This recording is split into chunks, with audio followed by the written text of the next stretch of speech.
আমাকে মারার জন্য অনেক চেষ্টা করেছিল, মারতে পারেনি। ভগবানও আমাকে মারবে না, কেননা মালিক জানে যে আমি কোনোদিন পাপ করিনি। আর বলেছে মেরেছে, ধরেছে, এ করেছে, তা করেছে, খেতে দেয় নাই, এই টাকা গাঁজা হিরোইন খেয়ে বেরিয়েছে।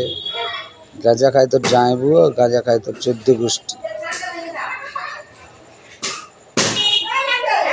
আমাদের মতো ছেলে গাঁজাও খায় না আর হিরোইন খায় না, খায় তোর যত বন্ধু বান্ধব আছে তারা খেতে, আমরা খাই।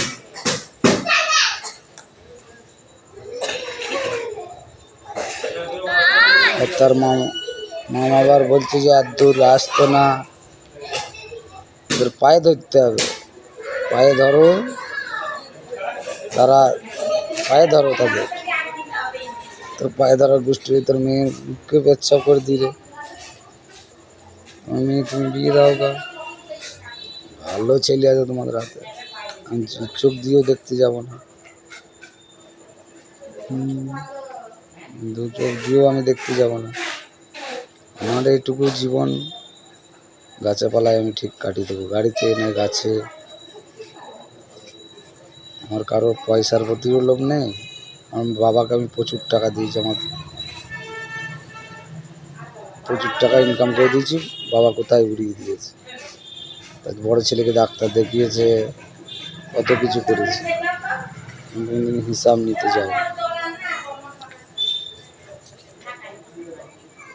ছেলে আর মেয়ের আমি বাড়িটা করে দেবো, তো বাস হয়ে গেল, সমস্যার সমাধান হয়ে গেল। তোমার মেয়ে তুমি বিয়ে দিয়ে দাও ভাই, তোমাদের হাতে ছেলের অভাব নেই। আর তোমার মেয়ে মনে করছে দুটো ভিডিও করছি, এ করছি, গান করছি, যে লাইন করছি, এমন করছি।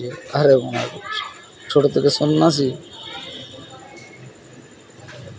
মেয়ের পেছু পেছু বেড়ানো আমাদের উপায় নেই। তোমাদের গোষ্ঠীতে ছেলেদের থাকতে হয়, আমাদের নেই। মেয়ের পেছুতে বেড়াই না আমরা, ভিডিও করি একটু, তোমার সহিত হওয়ার জন্য না, এমনি করি ভিডিও।